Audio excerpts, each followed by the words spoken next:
दोस्तों, कहानी की शुरुआत होती है खौफनाक और अंधेरी गुफा में छुपी ड्रेस नाम की लड़की से, जिसके हाथ में स्नाइपर था और वह यहाँ बैठकर किसी का इंतजार कर रही थी। तभी हम इस गुफा से कुछ किलोमीटर दूर एक एयरपोर्ट को देखते हैं, जहाँ एक प्लेन लैंड करता है। जैसे ही प्रेसिडेंट बाहर आते हैं, ड्रेस अपनी स्नाइपर से उन्हें शूट कर खत्म कर देती है।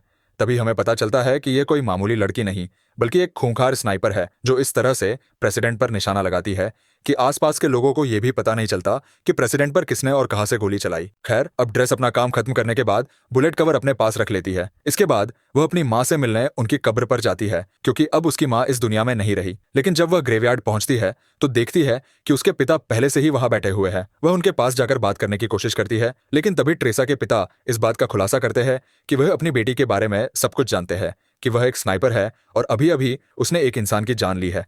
इस पर ड्रेस जवाब देते हुए कहती है, कभी कभी तो मुझे नींद भी नहीं आती। और इतना कहकर अपनी जेब से बुलेट का कवर निकालती है और इसे अपने पिता के हाथ में सौंप देती है। उसके पिता इस कवर को भी बाकी इकट्ठे किए गए कवरों के साथ रख देते हैं। यहीं पर हमें पता चलता है कि ड्रेस पहले भी कई लोगों को मौत के घाट उतार चुकी है। अब ड्रेस के पिता उसे अपने कैंसर के बारे में बताते हैं और कहते हैं, मेरे पास बहुत कम समय बचा है, मैं केवल कुछ ही दिनों का मेहमान हूं, लेकिन अगर आने वाले दिनों में मैं नहीं मरा तो इस वैलेंटाइन डे पर खुद अपनी जान ले लूंगा। ये सुनते ही ड्रेस के पैरों तले जमीन खिसक जाती है। वह अपने पिता को ऐसा करने से रोकने की कोशिश करती है, लेकिन वे अब भी यही कहते हैं, ये हम दोनों की आखिरी मुलाकात है और शायद अब हम दोबारा न मिले। वहीं दूसरी तरफ हम लवाई नाम के एक आदमी को देखते हैं, जिसे उसके बुरे सपनों ने परेशान कर रखा है। इसी वजह से लवाई अक्सर समुद्र के किनारे बैठकर कविताएं लिखता है और आज भी वह यहीं बैठा हुआ होता है। तभी अचानक लवाई के पास एक मैसेज आता है, जिसमें उसे एक एड्रेस पर आने के लिए कहा जाता है। मैसेज पढ़ते ही वह तुरंत अपनी गाड़ी लेकर वहां से निकल जाता है और उस एड्रेस पर पहुंच जाता है। जैसे ही वह घर के अंदर एंटर करता है, उसकी मुलाकात एक लेडी से होती है, जिसका नाम बार्थोमू होता है। इन दोनों की बातचीत से हमें पता चलता है कि लवाई पहले मिलिट्री में एक स्नाइपर था, लेकिन अब उसने इस काम से रिटायरमेंट ले ली है और अपना ज्यादातर समय घर पर ही बिताता है। यहाँ बार्थोमू लवाई से बात करती है और उसे एक नया मिशन सौंपते हुए कहती है, मैं तुम्हें किसी दूसरी जगह भेजना चाहती हूँ, क्योंकि तुम एक बेहतरीन स्नाइपर हो, यह काम सिर्फ तुम ही कर सकते हो।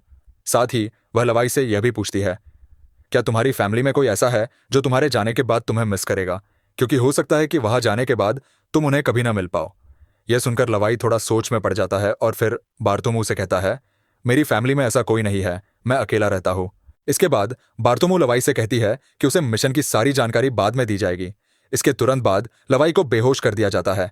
जब उसकी आंख खुलती है तो वह खुद को एक प्लेन में पाता है, लेकिन अब तक उसे यह नहीं पता था कि उसे मिशन के लिए किस देश ले जाया जा रहा है। इसलिए जब वह प्लेन में मौजूद स्टाफ से इस बारे में पूछने की कोशिश करता है तो सभी उसकी बात को नजरअंदाज कर देते हैं। तभी एक पायलट आकर लवाई को बताती है, तुम्हारी डेस्टिनेशन आ चुकी है और अब हम तुम्हें यही लैंड कराने वाले हैं। साथ ही वह यह भी कहती है, तुम्हें अपनी मंजिल तक पहुंचने के लिए यहां से कम 32 किलोमीटर पैदल चलना होगा, तभी तुम उस जगह पहुंच पाओगे जहां से तुम्हें इस मिशन को अंजाम देना है। इतना कहने के बाद वह लवाई को एक पैराशूट देती है। लवाई उसे पहनकर प्लेन से नीचे बर्फीले इलाके में कूद जाता है और फिर धीरे धीरे अपनी मंजिल की ओर बढ़ने लगता है। लवाई को पैदल चलते चलते 2 दिन बीत जाते हैं और आखिरकार 2 दिन बाद वह अपनी मंजिल तक पहुंच ही जाता है। वहां सबसे पहले उसकी मुलाकात जीडी नाम के एक आदमी से होती है, जो उसे एक वॉच टावर की तरफ ले जाता है और बताता है कि अगले 1 साल तक तुम्हें यहीं पर काम करना होगा। वह आगे कहता है, मैंने भी यहाँ पर 1 साल तक काम किया है, लेकिन अब मेरा समय पूरा हो चुका है, इसलिए अब तुम्हें यह काम सौंपा गया है। हालांकि लवाई को अभी तक समझ नहीं आ रहा था कि उसे आखिर करना क्या होगा। यही सवाल जब वह जीडी से पूछता है तो वह उसे बताता है कि यहाँ एक बहुत ही गहरी खाई है, जिसे जॉर्ज नाम दिया गया है। बस लवाई को इसी की पहरेदारी करनी है और इसके अलावा कुछ नहीं करना है। इसके बाद वह लवाई को यहाँ के नियम बताते हुए कहता है कि वह महीने में सिर्फ एक बार ही इन लोगों से संपर्क कर सकता है। उसके टावर का नाम वेस्ट टावर है, जबकि दूसरी तरफ एक ईस्टर्न टावर भी मौजूद है। लेकिन वहां के लोगों से लवाई को किसी भी तरह की बातचीत नहीं करनी है, क्योंकि उसका काम सिर्फ अपने मिशन पर ध्यान देना है। ईस्टर्न टावर वाले भी केवल अपने मिशन पर ही फोकस रखते हैं। साथ ही वह लवाई को यह भी बताता है कि वह 1 साल तक किसी से भी संपर्क नहीं कर सकता। यहाँ एक ऑटोमेटिक गन भी है, जिसे हर रोज लवाई को रीलोड करना होगा अगर उसमें गोलियां नहीं है। इसके अलावा नीचे बहुत सारी माइंस भी है, अगर उनमें किसी तरह का विस्फोट होता है तो लवाई को उन्हें भी देखना होगा। हालांकि लवाई को अब तक समझ नहीं आ रहा था कि आखिर उसका असली मिशन है क्या, इसलिए वह जीडी से पूछता है, क्या मेरा काम यहाँ पर आने वाले लोगों को जॉर्ज के करीब जाने से रोकना है? इस पर जीडी कहता है, नहीं, जो चीज जॉर्ज के अंदर है उसे ऊपर आने से रोकना है। फिर वह एक छोटा सा बम उठाता है और उसे खाई यानी जॉर्ज के अंदर फेंक देता है। जैसे ही धमाका होता है, अचानक खाई से एक बहुत ही डरावनी और अजीब सी आवाज सुनाई देती है, जो किसी मॉन्स्टर की तरह लग रही थी। यहीं पर हमें इस खाई की असलियत का पता चलता है कि इसके अंदर कोई छोटी मोटी या मामूली चीज नहीं, बल्कि कुछ बेहद ही खौफनाक छुपा हुआ है। इसके बाद जीडी लवाई से कहता है कि जो चीजें जॉर्ज के अंदर छुपी हुई है उन्हें लोइन कहा जाता है और तुम्हें उन्हें ऊपर आने से किसी भी हाल में रोकना होगा। ऐसा कहा जाता है कि साल 1940 में सेना की 3 बटालियन इन्हीं लोइन को रोकने के लिए नीचे गई थी, लेकिन वे कभी वापस नहीं आई। साथ ही वह लवाई को एक स्ट्रे डॉग अलार्म के बारे में बताता है। वह कहता है कि जिस दिन यह अलार्म बजना शुरू हो जाए उस दिन बिना कुछ सोचे समझे बस यहां से अपनी जान बचाकर भाग जाना। हालांकि उसे भी नहीं पता कि ऐसा क्यों कहा गया है, लेकिन जो जानकारी उसके पास थी वही वह लवाई को बता रहा था। इतने में दोनों की नजर सामने वाले टावर पर पड़ती है, जहां किसी नए अफसर को तैनात किया गया था क्योंकि पुराने अफसर का 1 साल पूरा हो चुका था। अब जीडी लवाई को खाने पीने की व्यवस्था के बारे में बताते हुए कहता है कि उसका 1 साल के खाने का इंतजाम यहां कर दिया गया है, बाकी अगर वह चाहे तो शिकार भी कर सकता है। वही जीडी लवाई के सामने इस बात का भी खुलासा करता है कि यह जगह 75 सालों से सीक्रेट रही है और किसी को भी इसके बारे में कुछ नहीं पता। हमें भी आने वाले समय में इस जगह को सीक्रेट ही रखना है। इतना कहने के बाद जीडी वहां से निकलकर बाहर आ जाता है और सिग्नल देने के लिए जैसे ही स्मोक करता है एक हेलीकॉप्टर उसे लेने के लिए आ जाता है। जीडी इसमें चढ़ जाता है, लेकिन हेलीकॉप्टर में मौजूद अफसर पहले उससे उसकी आइडेंटिटी पूछता है और फिर उसे शूट कर मार देता है। इससे हमें पता चलता है कि यह जगह इतनी सीक्रेट है कि यहां से किसी को भी बाहर जाने नहीं दिया जाता। उधर हम लवाई को देखते हैं जो बिल्कुल वैसे ही करता है जैसा उसे बताया गया था। वह ऑटोमेटिक गन के अंदर गोलियां डालता है और आसपास का जायजा लेने लगता है। जब पूरा 1 महीना गुजर जाता है तब वह यहां से किसी को संपर्क करने की कोशिश करता है और उन्हें बताता है कि उसका अब तक किसी भी दुश्मन से आमना सामना नहीं हुआ है। इतना कहकर वह कॉल काट देता है क्योंकि उसे बस इतनी ही बातें करने की इजाजत दी गई थी। यह मैसेज उसे हर महीने में केवल 1 बार ही भेजना होता था। इसके बाद वह अलमारी में रखी किताबें पढ़ने लगता है। तभी उसकी नजर दीवार पर लिखे कुछ मैसेज पर पड़ती है जो यहां पहले रहने वाले लोगों ने अपने अपने अनुभवों के हिसाब से लिखे थे। इन्हें पढ़ने के बाद लवाई बाहर आ जाता है और एक टेलीस्कोप की मदद से दूसरे टावर को देखने की कोशिश करता है। वहां उसे एक लड़की बैठी हुई दिखाई देती है जो कोई और नहीं बल्कि ड्रेस ही थी। ड्रेस की खूबसूरती देखकर लवाई उसे देखता ही रह जाता है, लेकिन बात करने की कोशिश नहीं करता क्योंकि उसे दूसरे वॉच टावर से संपर्क करने के लिए मना किया गया था। इसी तरह लवाई को यहां 2 से 3 महीने बीत जाते हैं और अब ड्रेस भी उसके बारे में जान चुकी थी। इसलिए एक दिन जब उसका बर्थडे होता है तब वह लवाई से बात करने का फैसला करती है और एक पेपर पर लिखकर लवाई से उसका नाम पूछती है। ये देखने के बाद लवाई भी एक बोर्ड उठाता है और उसके जरिए ड्रेस को बातचीत करने से मना करता है, लेकिन ड्रेस फिर भी उसे अपना नाम बता देती है, जिसके बाद लवाई भी ज्यादा ना सोचते हुए अपना नाम लिख देता है। इस तरह दोनों के बीच दोस्ती हो जाती है। एक दिन जब लवाई को पता चलता है कि ड्रेस एक स्नाइपर है तो वह उसका टेस्ट लेने के लिए उसके सामान पर निशाना लगाता है। इसके बाद ड्रेस भी अपने आप को प्रूव करने के लिए स्नाइपर उठाती है और लवाई के वॉच टावर पर निशाना लगाती है, लेकिन तभी उसकी नजर कुछ मॉन्स्टर्स पर पड़ती है जो खाई से बाहर आ रहे थे। वह जल्दी से लवाई को इशारा करके यह बात बताने की कोशिश करती है, जिसके बाद वह उन मॉन्स्टर्स पर ताबड़तोड़ फायरिंग शुरू कर देता है। लेकिन उनकी तादाद बहुत ज्यादा थी, इसलिए ड्रेस भी लवाई की मदद करती है और अपने वॉच टावर से ही उन मॉन्स्टर्स का खात्मा कर देती है। पर इसी दौरान एक मॉन्स्टर उसके पास पहुंच जाता है जो देखने में आधा इंसान और आधा जानवर जैसा था। ड्रेस जब उसे देखती है तो अपनी जान बचाने के लिए उस पर गोली चलाने की कोशिश करती है, लेकिन कोई फायदा नहीं होता और वह मॉन्स्टर लगातार ड्रेस की तरफ बढ़ता रहता है। सही वक्त पर लवाई उसे शूट कर देता है और ड्रेस की जान बचा लेता है। इसके बाद अगले दिन लवाई माइंस के अंदर जाता है, जहां अचानक खाई में से एक छोटा सा ड्रोन निकलता है और उड़कर यहां से चला जाता है, लेकिन उसके जाने से पहले लवाई और ड्रेस दोनों इसे देख लेते हैं। हालांकि उन्हें पता नहीं होता कि यह आखिर क्या है। इस तरह दोनों को यहाँ कुछ महीने और बीत जाते हैं और अब दिसंबर का महीना शुरू हो चुका था। एक दिन लिवाई ड्रेस से मिलने का फैसला करता है। वह अपने आरपीजी में जहां मिसाइल डाली जाती है उस जगह पर एक रस्सी बांध देता है। ड्रेस उसे ऐसा करते हुए देख लेती है, लेकिन उसे समझ नहीं आता कि आखिर लिवाई करना क्या चाहता है। इतने में लिवाई इस मिसाइल को दूसरी तरफ छोड़ देता है, जो कि एक रस्सी के सहारे बंधी हुई थी। यह रस्सी ड्रेस के पास पहुंच जाती है, जिसके बाद वह इसे एक पेड़ से बांध देती है। इसके बाद लिवाई रस्सी के सहारे दूसरी तरफ ड्रेस के वॉच टावर तक पहुंच जाता है। ड्रेस उसे देखकर बहुत खुश होती है, लेकिन लिवाई को गले लगाने से पहले उसे नहाने के लिए कहती है। इस दौरान वह सीसीटीवी कैमरे की मदद से लिवाई को नहाता हुआ देखती है। इसके बाद दोनों एक दूसरे से बहुत सारी बातें करते हैं। इस दौरान ड्रेस लिवाई से पूछती है कि उसने अब तक का सबसे लंबा शॉट कब मारा था। इस पर लिवाई बताता है कि उसने 3240 मीटर दूर से एक आदमी को मार गिराया था और पहले लिवाई मरीन में काम किया करता था। इसके बाद वह ड्रेस से पूछता है कि इस जगह में ऐसा क्या है जो इसे इतना सीक्रेट रखा गया है। तब ड्रेस उसे ज्यादा ना सोचने और अपने काम से काम रखने के लिए कहती है। साथ ही वह अपने पिता के बारे में भी बताती है, जो शायद अब तक मर चुके होंगे। इसके बाद वह म्यूजिक प्ले करती है और लिवाई से डांस करने के लिए कहती है। दोनों साथ में डांस करते हैं और एक दूसरे के करीब आकर सारी हदें पार कर देते हैं। इसी दौरान लिवाई ड्रेस को अपनी कविताओं के बारे में बताने लगता है और कहता है कि उसने उसके लिए भी एक पोयम लिखी है। यह सुनते ही ड्रेस उसे पोयम सुनाने के लिए कहती है, लेकिन लिवाई मना कर देता है और कहता है कि जब वे दोनों यहाँ से निकल जाएंगे तब वह उसे वह पोयम देगा। अब सुबह होते ही लिवाई वहां से जाने का फैसला करता है, लेकिन जैसे ही वह बीच रास्ते में पहुंचता है तो देखता है कि मॉन्स्टर उसके वॉच टावर पर चढ़ रहे हैं।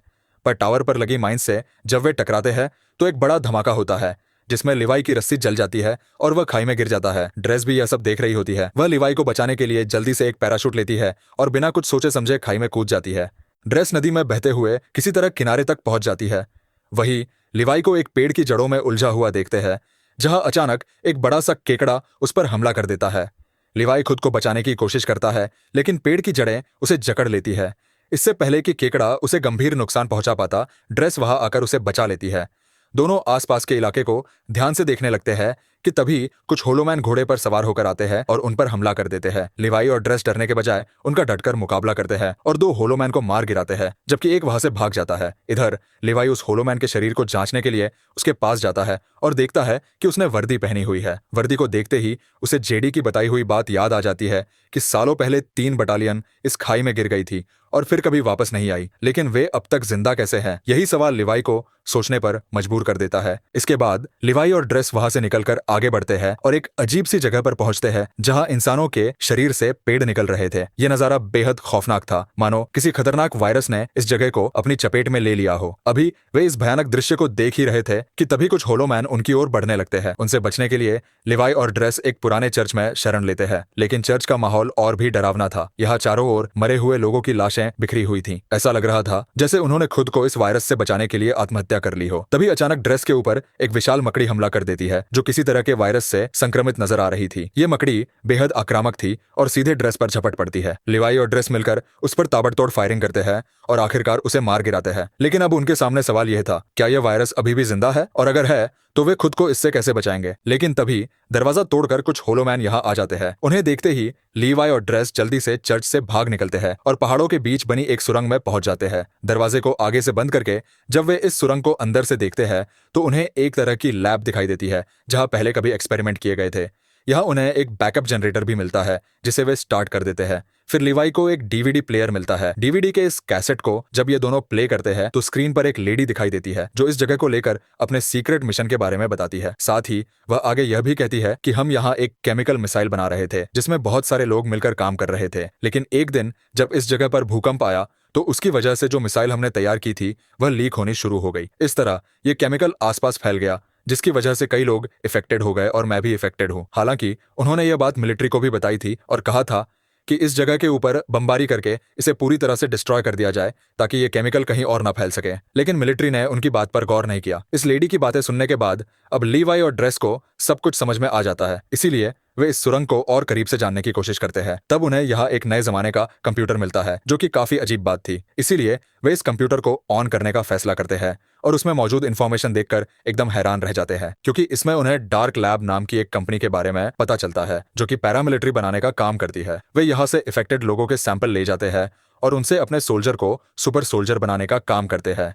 इसीलिए कोई भी देश इस जगह को पूरी तरह से मिटाना नहीं चाहता। साथ ही लीवाई को यह भी पता चलता है कि यह जो खाई है वह 4.2 किलोमीटर लंबी है। इसके बाद जैसे ही ये दोनों यहाँ से बाहर निकलते हैं, अचानक एक होलोमैन उन पर हमला कर देता है और ड्रेस को रस्सी से बांधकर खींचते हुए अपने साथ ले जाता है। हालांकि वह रस्सी को काटने की कोशिश करती है लेकिन कोई फायदा नहीं होता। इधर लीवाई भी उसे ढूंढने के लिए इधर उधर भटकता रहता है और वह एक ऐसी जगह पर पहुंचता है जहां एक बहुत बड़ी मिसाइल मौजूद थी। वहीं हम ड्रेस को एक पेड़ से लटका हुआ देखते हैं और वह होलोमैन भी उसके सामने ही खड़ा होता है। ड्रेस उससे खुद को खोलने के लिए कहती है, लेकिन जब वह उसकी बात नहीं सुनता तो वह किसी तरह अपने हाथों को खोलकर उस पर अटैक कर देती है। काफी देर तक दोनों के बीच लड़ाई जारी रहती है। इतने में ही लीवाई भी वहां आ जाता है और होलोमैन को शूट कर ड्रेस को बचा लेता है। लेकिन जब वह उसकी वर्दी पर नाम देखता है तो उसे पता चलता है कि यह वही इंसान था जो पहले वॉच टावर पर पहरेदारी देता था और बाद में इफेक्टेड हो गया। इसलिए ये दोनों अब यहाँ से निकलने का फैसला करते हैं। वे पास खड़ी एक कार के अंदर नई बैटरी डालते हैं और उसे एक रस्सी से बांध देते हैं। जैसे ही कार ऊपर की तरफ जाने लगती है, अचानक बहुत सारे होलोमैन वहां आ जाते हैं और इन पर हमला कर देते हैं, लेकिन ये दोनों अपनी स्नाइपर से